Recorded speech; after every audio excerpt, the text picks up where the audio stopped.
My name is Patrick McLaughlin. I'm in the old mill kitchen today and we're making vanilla meringues.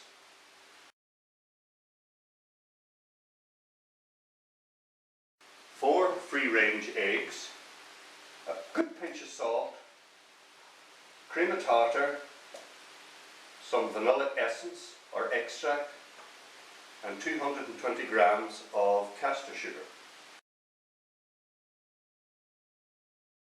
We also need a mixing machine free of any fat or any impurities, because this would affect the meringues, the whipping up of the meringues.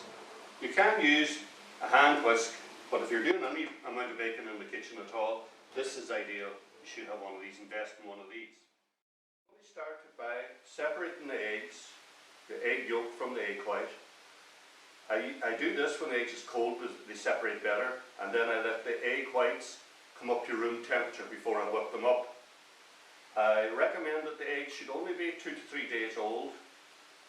The old thing about eggs having to be very old to make meringues, I don't believe in. I don't believe that it can reach the strong peaks that fresh eggs can. So let's begin. We'll take the eggs and we'll separate them. And we're going to separate them one at a time so that if we make a disaster, it's only one egg that's spoiled and not the whole batch. So you just take the egg, give it a bit of a crack, let out the egg white, just like that. That's the egg white out, all of it.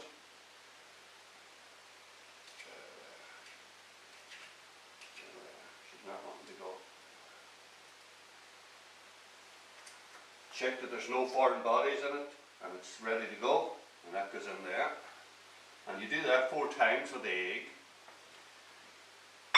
Now I apologise in advance for the noise this machine's going to make. This is an electric mixer. Of course you can use a hand mixer, but if you're going to be baking in the kitchen, any amount at all, they're a great investment, these are. And of course it takes all the hard work out of it as well. So let's begin. We start off at a slow medium speed. If we can turn it on. Works better with the power. So there we are.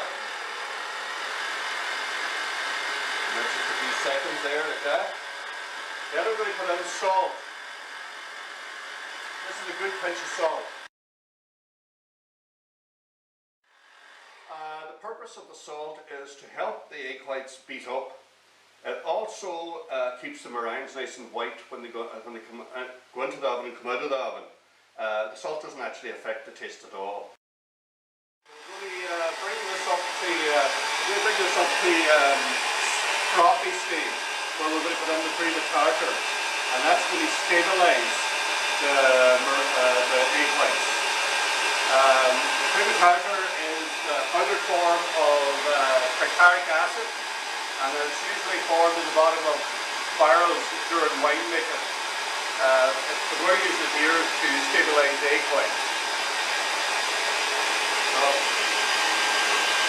we'll be ready for that.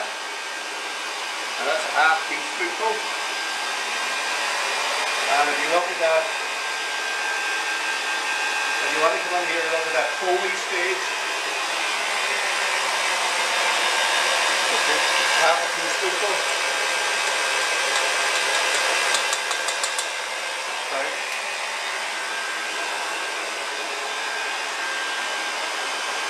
And then we get ready to add the sugar, but we're not add the castor sugar until they start forming soft peaks.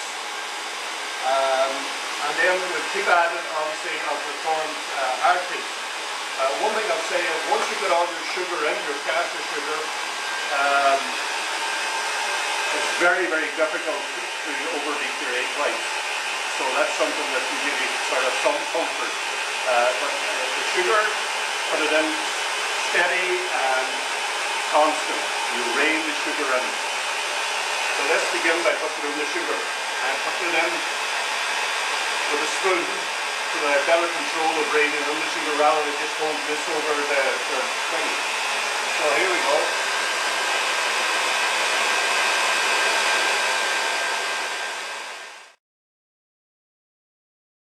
the boring part of making meringues, but unfortunately it's the thing we have to do.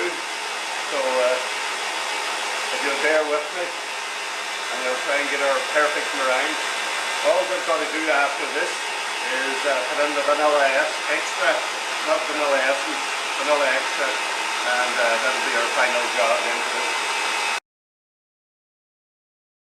Well, vanilla extract is the extract called vanilla pod, and vanilla essence would really be a chemical thing, and there really is a vast difference between the flavour of the two, and I really would recommend that you use extract and not essence.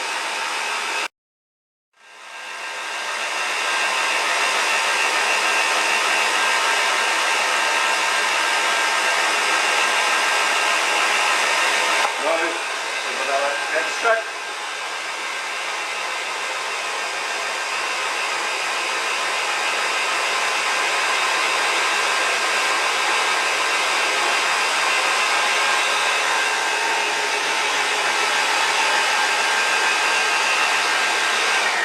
We've just got to check now if all the sugar has been dissolved into the meringue. So what we'll do is we just take it between our hands there and just rub it, and that's nearly there, sulky and smooth. So you know that it's all been incorporated. I'll just give that a few more seconds, and that's there then. So off we go again.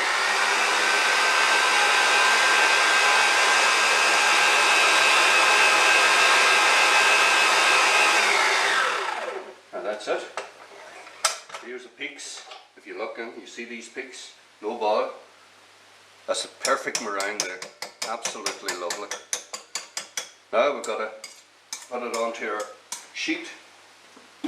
So, but the first thing is there's a test that you can do, and I often see people doing it. I hate the thought of doing this, but I know that the job's been done right. So you can hold it over your head like that there, and it's no bother at all. Okay. So let's get piping out the meringue. Keep the parchment paper in place, we just tag a wee bit of tag there, a little tag there, and that'll keep it in place while you're working at the meringues. I have preset my oven at 130, and when I put the meringues in, I'll be turning it down to 90 degrees. They'll be cooking for 2 hours, and then we leave them in the oven. We don't look, no peeking. Because if you open the oven door, they will crack. The cold air will rush in and the hot air rush, and that will cause them to crack. But if you don't, you'll get perfect meringue. Just leave them in there and leave them to cool. And that probably take 2 or 3 hours. One thing I will say, if you are making meringues in the kitchen, try not to have pots of boiling soup or boiling anything, because humid air will affect your meringues. So try and make them at a time in the kitchen when there's nothing else happening. So let's begin by making these little meringue nests. We get a dollop here, a dollop here. I'm making them with the spoons, because at home you'll be making it with the spoons. If I'm making them at work in the hotels, I use a piping bag, and of course we make hundreds at a time, so we have to use a piping bag. But this is a technique you can use at home without worrying about being able to use a piping bag, or if you even don't have a piping bag, so it doesn't matter. I think that doing them this way does give them a good sense of that they're homemade. You know, if they're for a party or something like that, or a dinner party or something, that it looks as if they are really homemade and not shop bought. And of course, there's an absolute big difference between what you buy in the shops, them dried out, tasteless meringues in the shops, to the homemade version here. And all we do is just make a little meringue, a little hole in the middle. That'll be a vessel for whatever you want to put in it. These meringues make a great foil for chocolate sauce, fruit compote, cream, anything at all that you desire. These are an absolutely brilliant foil for that. So there, it's as simple as that. It's even quicker. It's as quick to do it this way as it is to pipe out the meringues. And these look far better homemade. what I do is I have big wee spikes around the sides because I love the wee crunchy bits when the meringues are finished, and it really looks pretty as well. Well, meringues, first of all, are crispy, crunchy the whole way through. Pavlovas would have the addition to their meringue mix of vinegar and corn flour, and the resulting effect is the crispy on the outside and lovely gooey and chewy on the inside.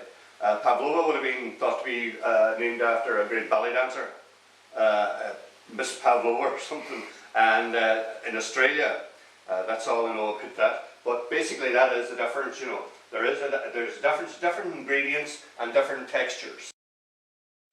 So now I'm going to put these into the oven, and as I said, absolutely no peeking. They're in the oven, that's it. So here we go, into the oven here, into the middle of the oven. That's them in there. Turn it down to 90 degrees, and as I said, 2 hours, and then just turn the oven off and let them cook.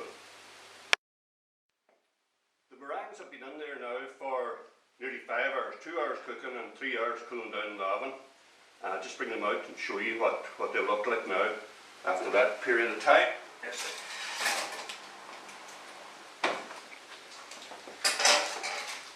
So here we are, lovely, white, light as a cloud, beautiful meringues, really perfect, and as I said before, a lovely foil for anything you want to put on top of them, and really homemade looking. Okay.